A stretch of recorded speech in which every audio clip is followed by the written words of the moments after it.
In today's news, balance must be struck between visitors and local infrastructure. VI to participate in the annual Caribbean Tsunami exercise drill on March 20th.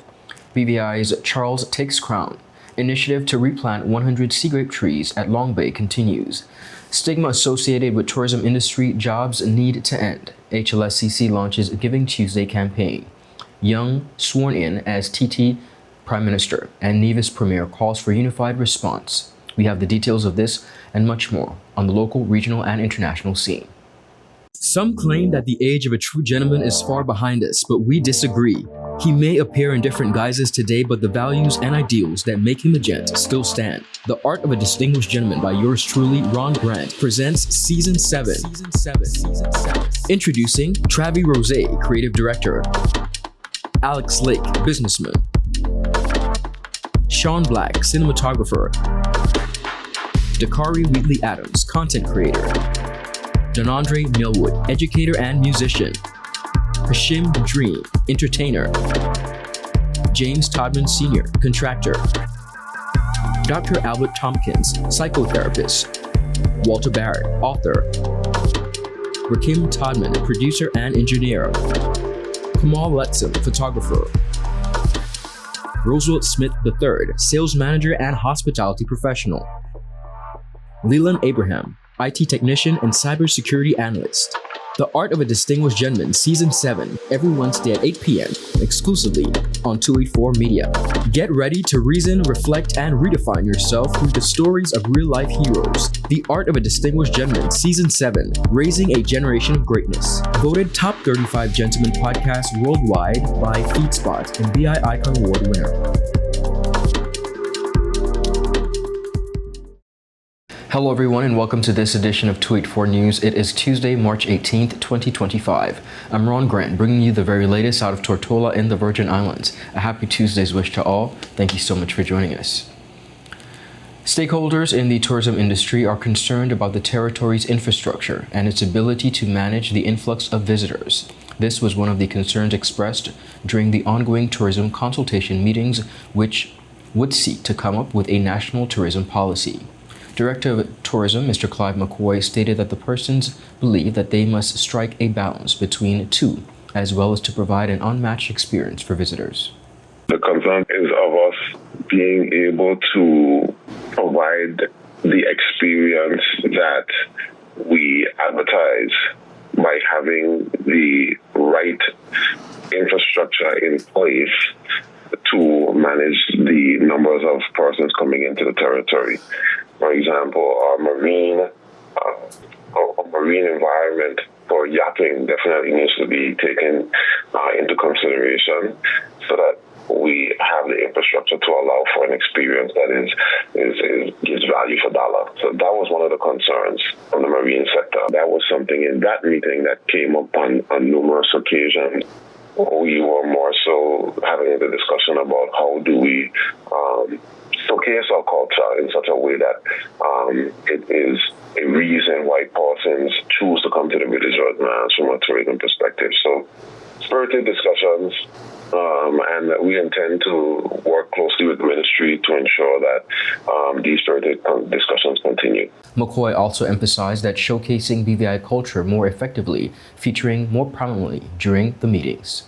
One of the things that was highlighted is how can we start to embed national pride into our culture and our culinary tourism, especially as it relates to our foods and our way of life.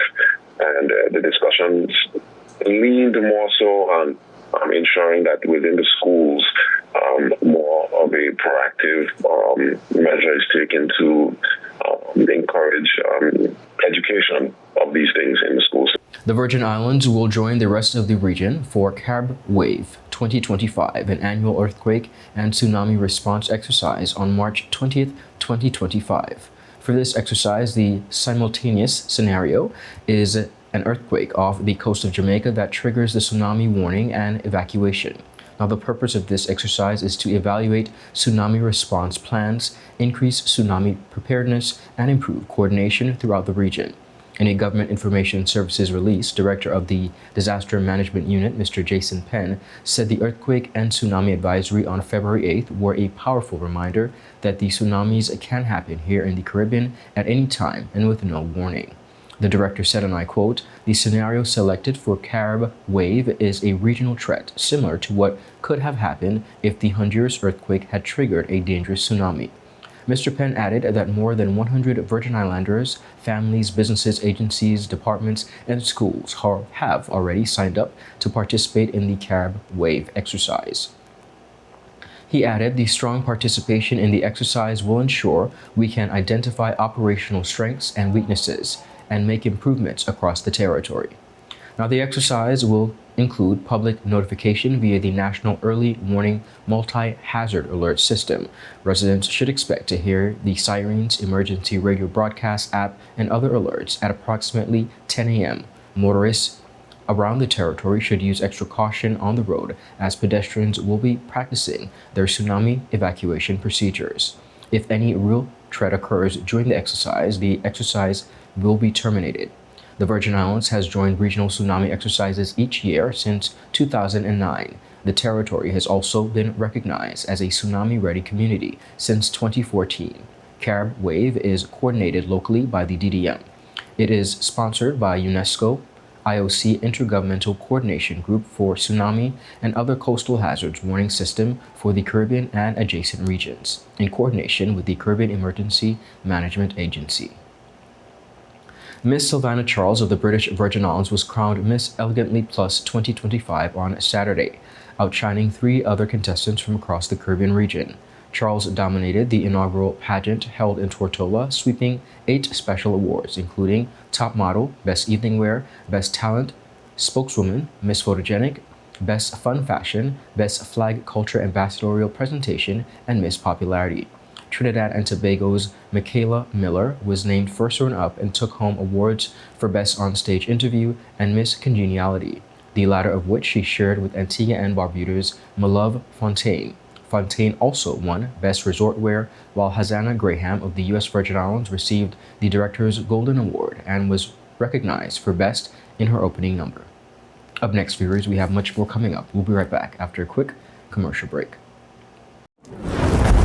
CCT is turning up the heat with the ultimate spin and win jackpot. Sign up for any postpaid plan, Freedom, Go Fast LTE, or Fire Fiber Internet, or pay your postpaid bill on time for your chance to spin the wheel and win $1,000 every week during March Madness. And here's the best part. If there's no winner, the jackpot increases every week, making your chances to win even bigger. Not a CCT customer? Make the switch to Life Unlimited. Already a postpaid customer? Just pay your bill on time. Prepaid customer? Upgrade to a postpaid plan today. What are you waiting for? Sign up, pay up, stay connected for a chance to spin to win. Call us at 444-4444 or visit a CCT store for details on the right plan for you or your eligibility to spin. Terms and conditions apply. CCT.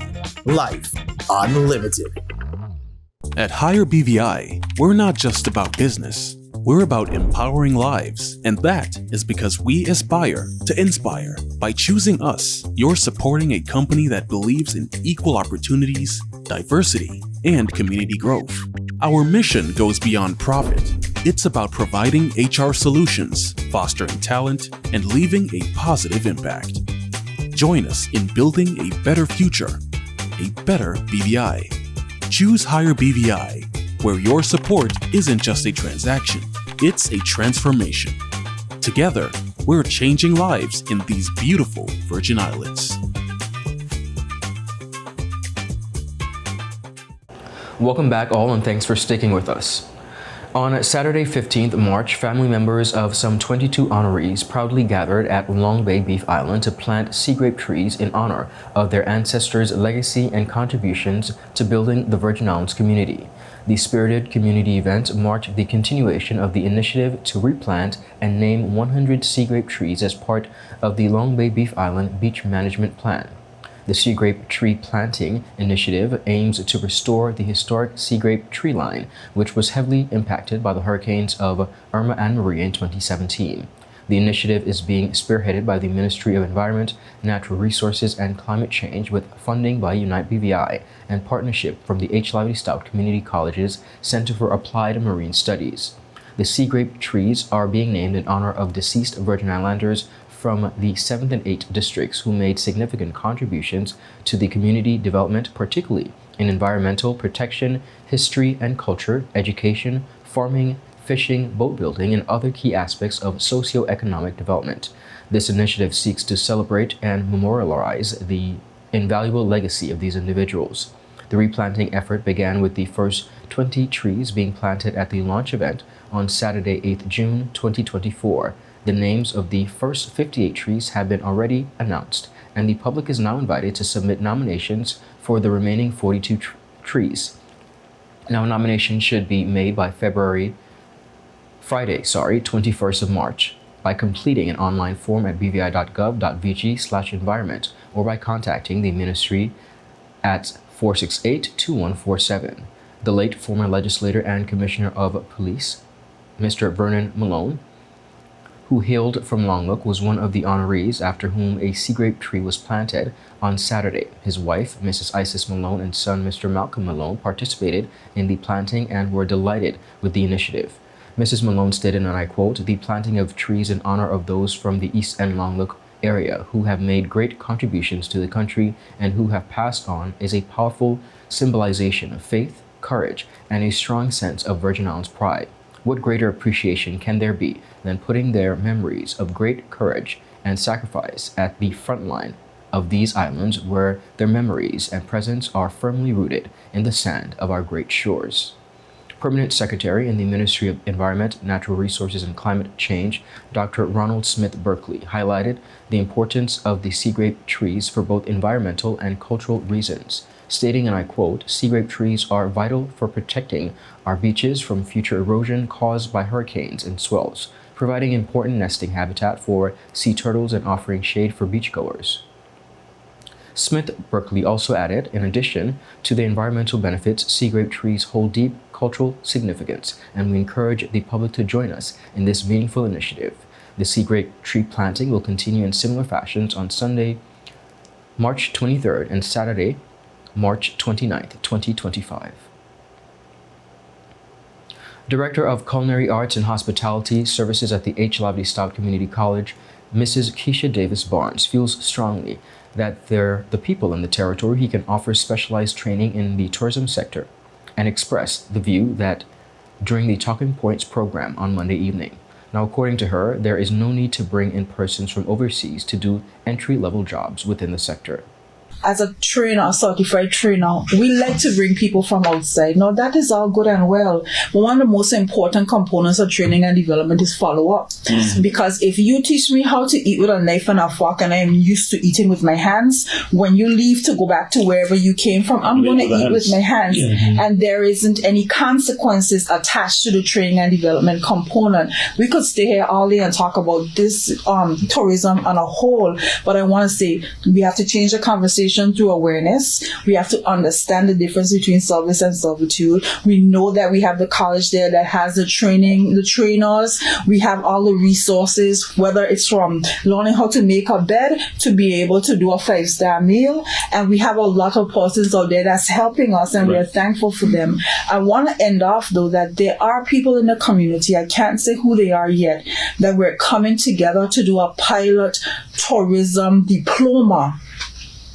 And that's in the high schools. We're going to be looking, there's a group out there that's looking to pilot and pick students who are interested in this field, for them to be able to get a diploma and start to build the platform, because it is everybody's business. And it sometimes hurt me when I take a look at the statistics, and I don't have a problem with persons coming in, but Lord, man, an entry-level job, you're bringing somebody in to do an entry-level job. I mean, I would challenge the labor and immigration or whatever, get on the corner and start to talk to these people. We like to say that young people don't want to work, but then again, we ain't getting underlying reasons and rationale, and why is that, and how can we change that? The director also believes that the stigma attached to the industry needs to be done away with, and the conversation needs to change. She believes everyone has a part to play in the tourism industry. The first thing we have to understand is tourism is everybody's business. Absolutely. That part. From selling the gas to at the grocery store, at the laundromat, in the hotels, it's all of us has a part to play in it, and it is important. That's the first thing. The second thing that I would say is that, we have to start to go out there and have these tough conversations about the difference between service and servitude, and to try to change. There is a stigma. People don't like me to say that, but there is a stigma when it comes to the industry in terms of you get the lowest paying jobs and things of that nature. But I would say that tourism is one of the most sexiest careers that you can have, and you can grow. I will talk about the great Willow Stout, who started out as a dishwasher. You have to start somewhere. And then he became the executive chef of one of our 5-star hotels in the territories. And wherever he goes and you hear his name, you know that he can cook, but you don't know what the story is. So you have to start somewhere. And I would encourage persons that if you don't know where to start, come and have a conversation with me, because I'm probably one of the easiest persons to talk about. I'm real and I keep it straight. And I said, listen, there are so many things you could do. The spa, right? You can do on the cruise ships coming in here all the time, being a tour operator. There are so many different things that you can do. But we as a territory have to change the conversation through education and awareness. And we have to be serious about it. In a very bold move to galvanize community support and celebrate its 35th anniversary, the HLSCC Community College has announced the launch of its Giving Tuesday campaign through its HLSCC Foundation. This initiative, a cornerstone of the college's anniversary fundraising efforts, aims to attract donations from a diverse range of donors to support various causes within the college.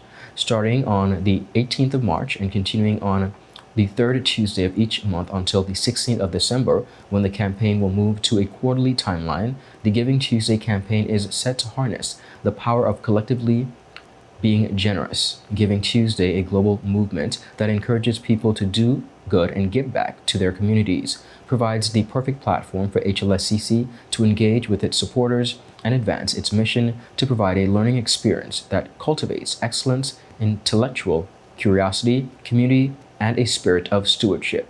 President of the HLSCC Community College, Dr. Richard George, has expressed his enthusiasm for the campaign, stating, and I quote, "Our Giving Tuesday campaign is a wonderful opportunity for the community to come together and support the college's mission. Every donation, no matter the size, makes a significant impact and helps us advance the dream of a visionary. We are grateful for the generosity of our donors over the years and look forward to building a brighter future together." HLSCC has set an ambitious goal to raise $3.5 million by 2030, with at least $1 million coming from the Giving Tuesday campaign.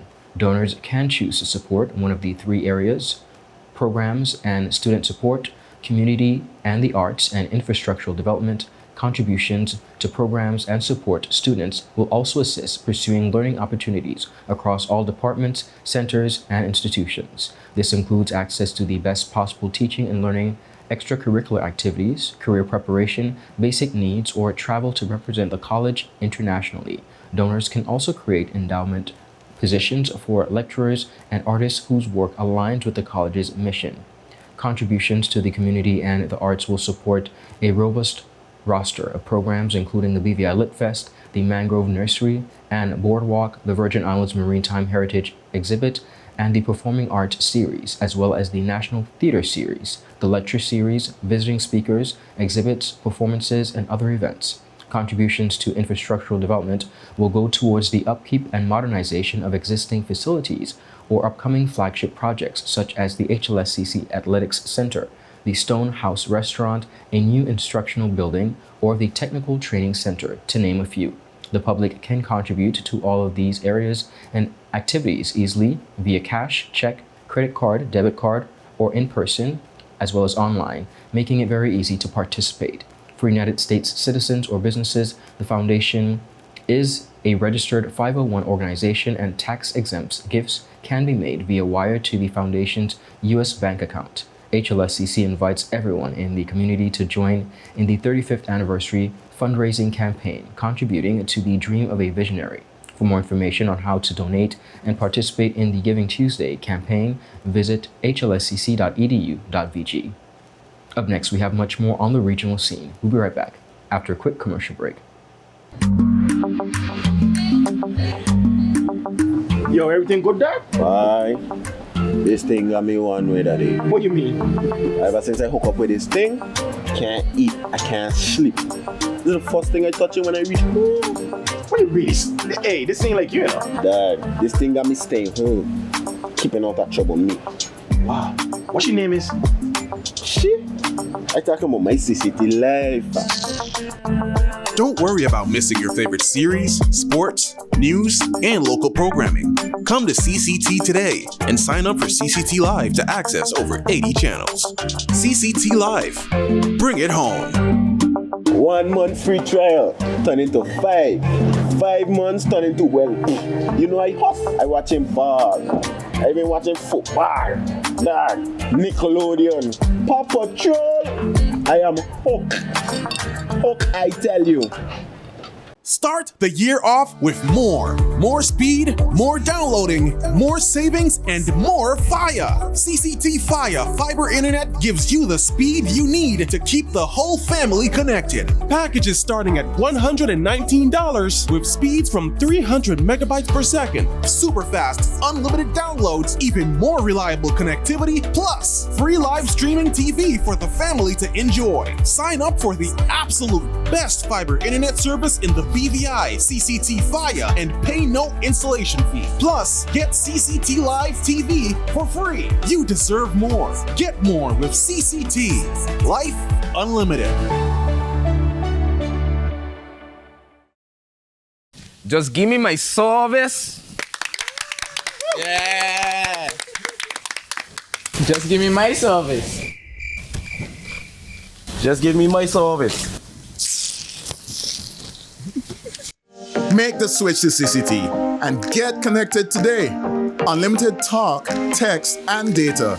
Visit any CCT store or call us at 444-4444. CCT, Life Unlimited. Welcome back, everyone, and thank you for sticking with us. On the regional scene, Stuart Young was sworn in as Trinidad and Tobago's 8th Prime Minister on March 17th at President's House in St. Anne's following the voluntary resignation of Dr. Keith Rowley. Young, who took the oath of office with outgoing Prime Minister Rowley and his wife Sharon in attendance, pledged to lead the Caribbean nation with integrity, conclusion, and accountability. My fellow citizens of Trinidad and Tobago, it is truly an honor to stand here today, not just as Prime Minister of this great nation, but at a pivotal moment where our nation's rich diversity offers us a powerful way forward, a new chapter for Trinidad and Tobago. I believe in Trinidad and Tobago, and I believe in us as a people. Young emphasized the country's cultural diversity, highlighting ongoing religious observances across faiths. As I speak, our Christian brothers and sisters are observing Lent. Our Muslim brothers and sisters are engaged in the holy month of Ramadan. Our Hindu brothers and sisters have just celebrated Pagwa and will soon be entering the sacred period of Navaratri, all while we prepare to commemorate Spiritual Baptist Liberation Day and Idul Fitr with our respective brothers and sisters. These sacred religious observances follow the spectacular expression of our unique culture, creativity, resilience, and history that is Trinidad and Tobago's Carnival. Nowhere else in the world such a profound and dynamic blend of cultural and religious diversity that not only coexists but thrives, shapes, and strengthens our collective national identity. It is this very foundation, our national unity, built on respect, inclusion, and shared purpose, along with our fighting spirit, that I believe holds the power to propel our nation forward. Additionally, Young stressed that Trinidad and Tobago's greatness lies not in any individual leader, but, and I quote, in the hands and hearts and minds of each and every citizen. My parents, Richard and Priscilla Young, taught me to work hard, serve others, to take on injustices when I had the power to make a difference. That's why I studied law and served the people of Trinidad and Tobago. Whether fighting corruption or powerful corporations on behalf of workers, like the steel workers, fighting for the many unions that I represented, or fighting for the dignity of communities like Mackay in my constituency, who lacked basic amenities like clean running water when I first took office, or negotiating on our nation's behalf against those who would jeopardize our energy revenue, or working tirelessly to keep all of our citizens safe and secure without jeopardizing our economic future during the darkest hours of the pandemic. It has been my life's work to fight for the people of this nation. And at every step, I have borne witness to what we can achieve when we fight together. The challenges of the past have tested our resilience, but they have also revealed the depth of our strength, purpose, and our fighting spirit. The fights before us demand unity, collaboration, and decisive action. Following the swearing-in ceremony, former Housing Minister Camille Robinson Regis was appointed Attorney General and Minister for Legal Affairs. Under Trinidad and Tobago's governance system, all ministers vacate their post when a new Prime Minister is sworn in.